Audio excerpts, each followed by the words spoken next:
Okay, mapagpalang araw ng linggo po sa bawat isa. At binabati ko rin po yung ating walang sawang sumusubaybay po sa ating FB Live. Good morning po sa inyo. Morning! Morning! Napaka-interesting po rin ang ating pag-uusapan po. The title is, Bakit Nagkaroon ng Bago? Pinahula ko sa misis ko kung ano yung tingin niya din sa ating title yesterday. Hindi niya nahulaan. Sabi ko sa kanya, hindi naman kailangan na maglagay tayo ng title actually sa ating mga mensahe. Kasi, with the title or not, yung mga sumusubaybay po sa salita ng Diyos, hindi na kailangan ng title. Alam nila na kapag ang isang sinugo ng Diyos ay nagsalita, alam nila na mayroong pagpapalang hatid ito na galing sa ating Panginoon. Hindi na siguro kailangan ma-excite ka muna doon sa title. Kailangan okay yung title. Hindi okay yung title, hindi ako makikinig. Hindi ganun yung mga Kristiyano po. Kahit walang title, makikinig ang mga yan. So, siguro curious pa rin kayo. Bakit nagkaroon ng bago? Hindi po ito hindi ito. Coincidence lang po na ganyan ang title natin. Hindi dahil bago ang ating pananambahan, lugar ng pananambahan. Hindi dahil marami tayong bago kapatid na dumalo. Hindi po yun. Ibang klaseng bago po ang ating pag-uusapan ngayong umaga nito. Ang Biblia po na ipinagkaloob sa atin ng Panginoong Jesus, ng Panginoong Diyos, Ama, ibinigay niya para ito maging gabay para sa isang matagumpay na buhay po. Isang mapa para sa isang successful life, ang Biblia. Hindi lamang mapa sa maikling buhay sa mundo, lalo at higit sa pangalawang buhay na naghihintay po sa atin sa hinaharap. Ang Biblia po, hindi po ibinigay sa atin ng Diyos para maging gabay lamang sa ating buhay sa kasalukuyan. Mas lalo at higit sa buhay sa ating hinaharap, yung kanyang inihanda na buhay pagkatapos ng ating maikling buhay dito sa mundo. So as we all know po, ang Biblia po ay naglalaman ng 66 na aklat. The Bible consists of 66 books po. The Old Testament is made up of 27 books, while the New Testament got 27 books. Yun po ang nilalaman ng Biblia. The Old Testament or the New Covenant, ang Old Testament po, or the Old Covenant na tinatawag, kasi yung Old Testament, I think, yun ang New International Version. Pero kapag dinignan mo po yung King James Version, ang nakasulat naman ay New Covenant. So, isa naman po ang kahulugan nun. At sa Tagalog ay Lumang Tipan po. So, dito po nag-umpisa ang creation sa Old Testament o sa Old Covenant. At dito natin mababasa ang naging buhay po ni Abraham, ni Isaac, ni Jacob, ni Moses, at iba pa mga characters in the Old Testament. At sa bagong tipan naman, sa New Covenant or in the New Testament, dito po nag-umpisa ang fulfillment ng maraming propesiya patungkol sa parating na Isaiah, o mananabos sa katauhan po ng ating Panginoon Jesus. Actually, maraming taon, 1,000 taon, bago ipinanganak ang ating Panginoon Jesus, nahulaan na po the Old Testament. You can find those verses to name a few, sa Daniel, sa Joel, at sa iba pa, sa Isaiah. Marami po ang nakapaghula na may darating na Jesus na isang mananabos at magliligtas sa sangkatauhan. In Jeremiah 13:31, ang sabi po, Behold, the days are coming, declares the Lord, when I will make a new covenant with the house of Israel and the house of Judah. Ang sabi po sa Tagalog, narito ang ating Diyos na po nagsasalita dito sa pamamagitan ni Jeremiah. Ang sabi, ang mga araw ay dumarating. Sabi ng Panginoon na ako'y gagawa. Dito po, nahulaan ng Jeremiah sa pamamagitan ng ating Diyos Ama na may darating na bagong tipan. At ang Diyos mismo nagsabi dito, when I will make a new covenant, sa Tagalog, na ako'y gagawa ng panibagong tipan sa sambahayan ng Israel at sa sambahayan ng Judah. Actually po, there are more than 600 years separating the time of Jeremiah and the time of Christ. Just imagine po, napakalayong pagitan mo, 700 years. Bago ipanganak ang ating Panginoon Yesus, nahulaan na po sa pamamagitan ng Jeremiah na may darat na mayroong panibagong tipan na mangyayari. Panibagong testament, panibagong covenant. While there are in the Old Testament, binigyan na po sila ng hint ni God na mayroong darating na panibagong tipan. So dito po, sa panahon po ni Jeremias ay nahiyag na sa pamamagitan niya na magkakaroon ng panibagong tipan. At dito po papasok ang ating titulo sa umaga nito, bakit nagkaroon ng tipan?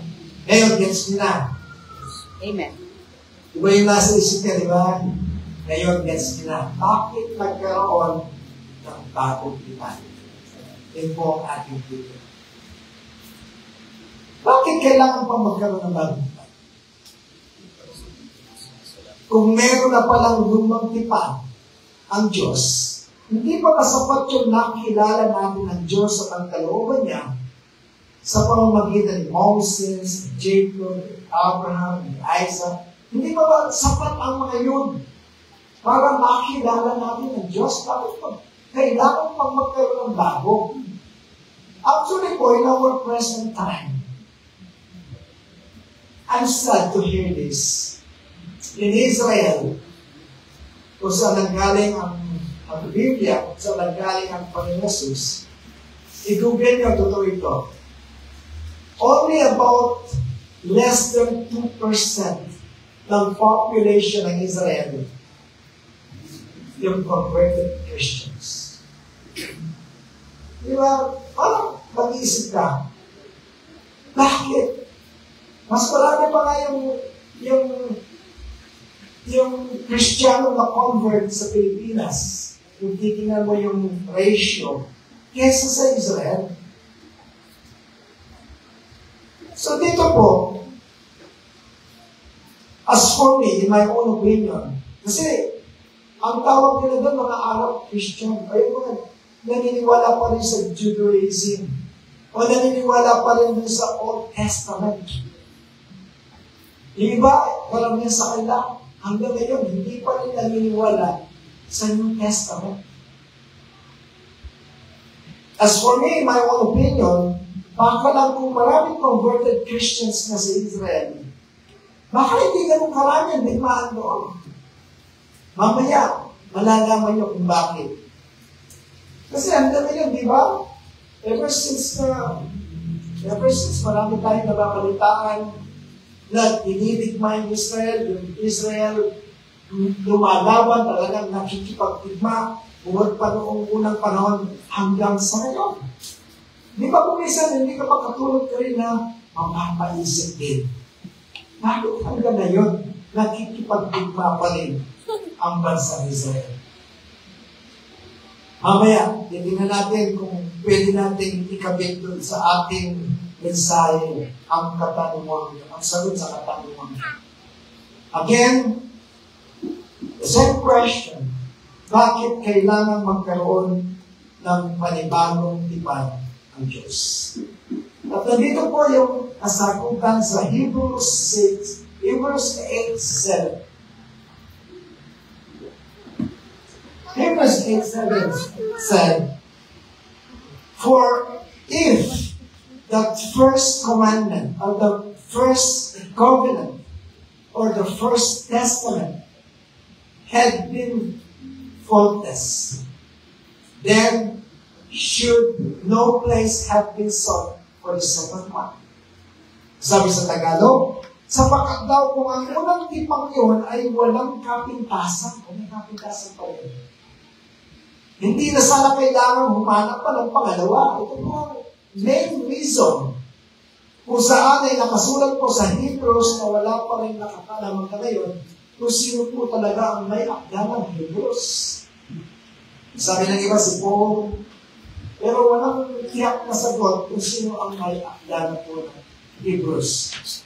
So dito po, ito pala ang dahilan kung bakit nagkaroon ng panibagong tipan.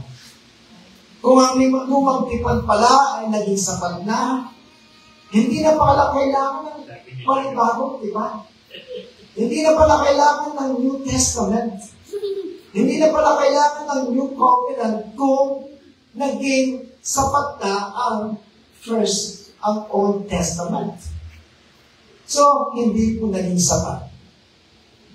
Hindi na sana kailangan pa ng isang Kristo kung saan ipinakilala una sa New Testament. Hindi na pa kailangan magkaroon tayo ng Kristo Jesus kung naging sapat na ang Old Testament o ang Old Covenant. So dito po, ang sulat sa mga Hebreo ay ipinadala sa mga mananampalatayang Hudyo na gustong bumalik sa lumang sistema ng batas ni Moses. Kaya nga ba nagsalita po ng ganito yung may akda ng Hebreo kasi sa panahon yun, during their time, nakikita nila yung mga Kristiyano na ay bumabalik sa sinaunang batas ni Moses. Kaya nga ba, dito inisip na may akda na magsalita ng ganito. So, ninais nilang bumalik sa lumang sistema ng batas ni Moses, mga alutuntunin, mga seremonya, at sakripisyo. Kaya ipinaniwalag po ng manunulat sa Hebreo na ang ating Panginoong Yesus ay mas dakila kaysa kay Moses. Mas dakila kaysa kay Aaron, kay Jacob, kay Isaac, kay Abraham, at sa lahat ng mga propeta sa Old Testament. Dahil siya lamang ang naging tagapamagitan ng isang mas mabuting tipan. Tatawagin natin itong mas mabuting tipan kasi nakasulat po ito sa Biblia. Ang sabi po sa Romans 7:12, so then, the law is holy, and the commandment is holy, righteous, and good. Kaya ang kautusan ay banal, at ang utos ay banal, at maliwit, at mabuti. Ang batas ng Diyos through Moses, through the Old Testament, ay hindi naman po masama. Wala masama dito. Ito ay banal at makatarungan. All this here is referring about the Old Testament. So sabi niya, wala masama sa batas. Walang masama sa batas ni Moses. Ngunit ang problema po ay hindi ang batas.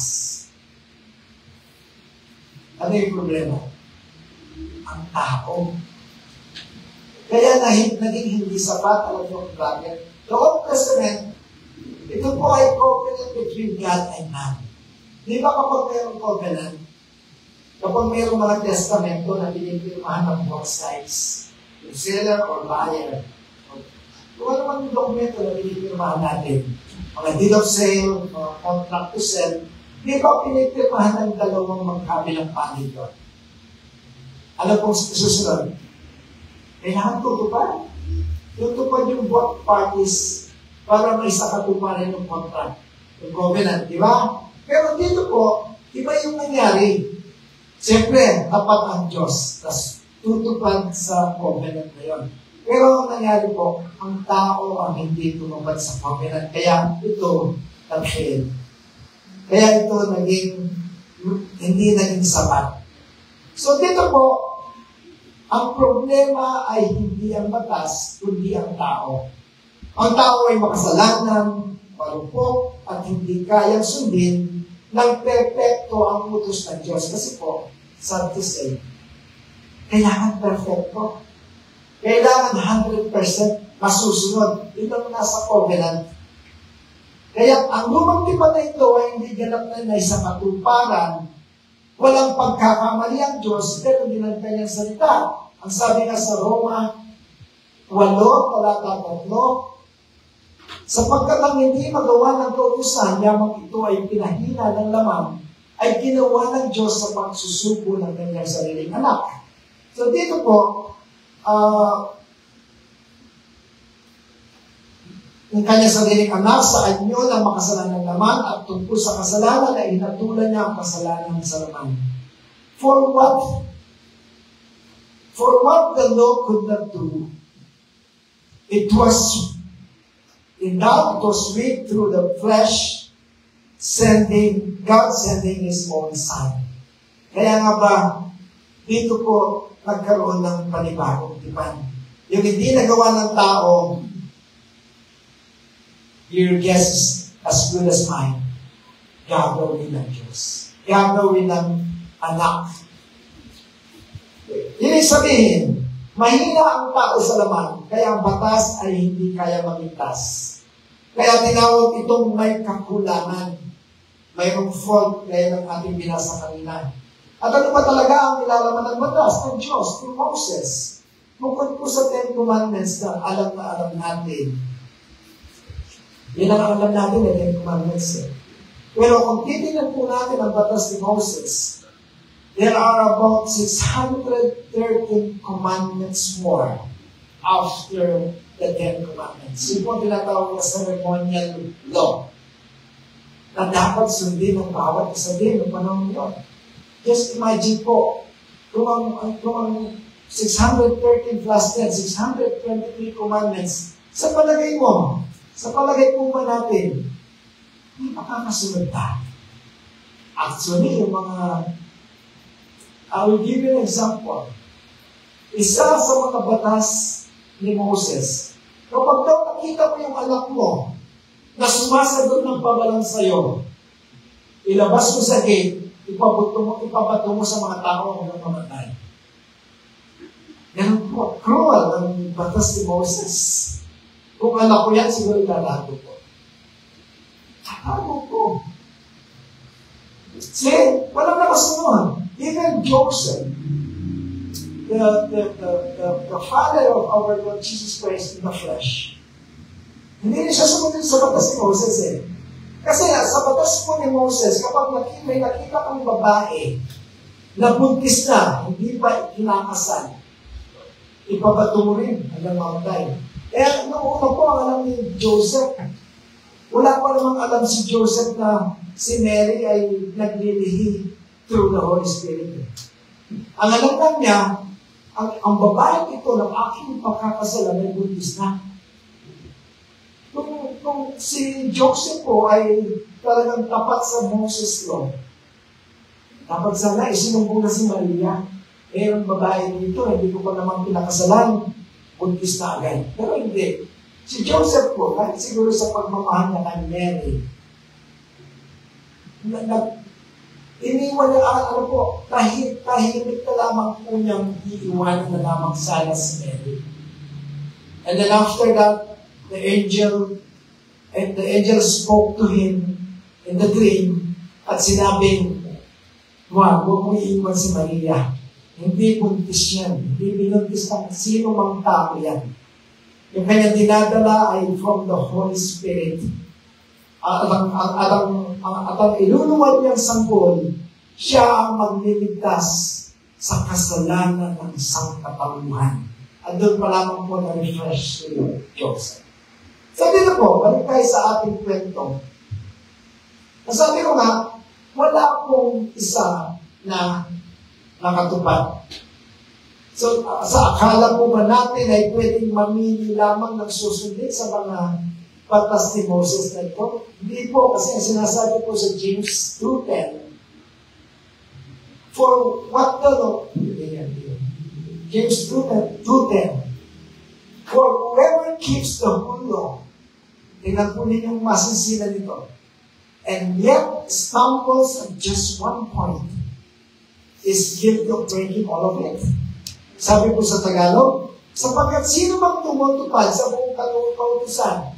Kunwari, 10 commandments, makatupad ka ng siyam, hindi mo nirespeto yung tatay mo. Sabi dito, you are guilty of breaking all of it. Makatupad ka ng siyam, si Miko, namubit ng piso kay Sister Mitos. Di ba rin siya itas? Kaya ang batas ng Moses, may pit. So kaya nga dito, this is the old covenant of God. A covenant between God and man. Kaya nga ba, wala pong nakasunod kasi nobody is perfect. And God knows that. And God knows that. In the Old Covenant or in the Old Testament, sila ay pumapatay ng mga kambing na walang kapintasan po. Yung mga high priest. At yung dugo ng kambing, iniwiwisik sa mukha ng high priest. Para yun ang maging simbolo ng pagpapatawad ng kasalanan nila ng Diyos. And they have done it. They do this once a year. So may simbolo yun. Bakit? Yung kambing walang kapintasan dapat. At doon po ay at kapag pumasok na sa Holy of Holies, yung high priest, meron siyang bipit na mga bells. Merong lubid na mahaba. Kasi walang makakapasok doon sa Holy of Holies. Yun lang mga high priest ng panahon yun. At kapag nagpatenteng yung bells, ibig sabihin, yung kasalanan yung pari. Mamamatay yung pari. Mamamatay doon mismo. At magbabatenteng yun at hihilahin yung pari na gano'n sa pamamagitan ng gabi. Ganun po sa Old Testament. Napakahirap talaga. You have to be perfect talaga. So, ginagawa po nila ito once a year. Kaya nga ba sinabing may flaws? Kasi hindi talaga ito nagpapasaktan. Yung ginagawa nila yun. Hindi talaga nakakapagpatawad. Hindi talaga nakakapaglinis sa mga tao. Kaya nga ba sinasabi po sa Hebrews, pakinggan po nito 4 na talata ito. Sa Hebrews 10, 1-4, sabi po. Verse 1, the law is only a shadow of the good things that are coming, not the realities themselves. For this reason, it can never, it can never, by the same sacrifices, repeatedly, endlessly, year after year, make perfect those who draw near to worship. Yamang ang kautusan ay anino lamang ng mabubuting bagay na darating at hindi ang tunay na larawan ng mga bagay nito, kailanman daw, kailanman. Hindi ito mapapasakta ang mga lumalapit sa pagmamagitan ng gending alay na laging inihandog taon-taon. Tama ko ba yung sinabi kanina? Every year, ginagawa yun. Yung sabi dito, it can never cleanse them. It can never sanctify them. It can never forgive them sa mga kasalanan na kanilang ginagawa. Verse 2, apat po ito. Sabi sa verse 2, otherwise, would they not have stopped being offered? Sapagkat kundi ngayon, hindi ba sana itinigil na ginagawa yung mga yun? For the worshippers would have been cleansed once and for all. Kung daw nalinisan na sila ng panahon yun, sana hindi na inulit-ulit. Bakit inuulit-ulit every year? Yun ang tanong doon. Sabi pa dito, and would no longer have felt guilty for their sins. Kung ang mga sumasamba na nalinis ng minsan, sana hindi na sila nagkaroon pa ng kamalayan sa kasalanan. Kung tunay na sila ipinatawad at pinasakdal na, bakit inulit every year? Verse 3 and 4. But those sacrifices are an annual reminder of sins. Annual reminder lang pala. Ngunit sa pamamagitan ng mga handog nito ay may pagpapaalala ng mga kasalanan, taon-taon, reminder lang pala na sila makasalanan. Pero hindi sila tunay na natubos o naligtas. Sabi sa verse 4, it is impossible for the blood of bulls and goats to take away sins. So, tama yung sinabi kanina sa unang talata pa lamang, kung walang kapintasan yung Old Testament, hindi na sana ginawa yung bago. So may kapintasan kasi sabi dito, imposible daw na pwedeng mangyari na ang mga dugo ng toro at kambing ay makakapag-alis ng mga kasalanan. Kung alam ng Diyos Ama na hindi naman makasula 100% ang tao sa covenant na ito, ano ang dahilan ng Diyos para gawin ang unang tipan nito? Any answer? Ang layunin po ng unang tipan ay ipakita ang kabanalan ng Diyos at ang kasalanan ng tao. Ganun lang. Walang unfinished po yung Old Testament kasi dito pinapakita lang ng mga kasalanan tayo. Kasi hindi tayo nakakasunod eh. At dito ipinakita ang kabanalan ng Diyos. Ang sabi po sa Galatians 3:24, kaya't ang kautusan ay naging ating tagasupil hanggang sa dumating si Kristo. Tagasupil lang upang tayo aming ganap sa pamamagitan ng pananampalataya. Wherefore, the law was our schoolmaster to bring us unto Christ. Kasi wala na tayong pagbabalikan eh. Wala na tayong pupuntahan. Hopeless situation na. Papunta na tayo sa impyerno eh. Hindi tayo pinasakdal ng mga dugo ng kambing at toro. Paano pa tayo? Hopeless situation na. And here comes the Lord. Ang sabi dito, the law points to Christ. Pinakita ng batas na kailangan natin ng tagapagligtas. In the Old Covenant, wala yun. Anong aasahan natin sa mga kambing, mga toro? Hindi po yun ang sagot. The second covenant is established on better promises. Dito po yun. In Hebrews 8:6, sabi mo, ngunit ngayon, si Jesus ay nagtamo ng isang higit na dakilang paglilingkod. Yamang siya ay tagapamagitan ng isang tipan na higit na mabudisi. The New Testament or the New Covenant is much better than the Old. Amen po ba? Amen. So dito sabi, ang tipang ito ay natatag sa lalong mabuting pangako. He is the mediator of a better covenant, Jesus Christ, which was established upon better promises, better than the old. Ito ang dahilan kung bakit may bago. Nasasagot na ng unti-unti yung ating titulo. Sabi ko sa Hebrews 7:27, for he has no need, as those high priests, to offer up sacrifice, first for his own sins and then for the people's, since he did that once and for all. Ito yun po yung mabuting balita. This is gospel. We are now talking of the gospel here.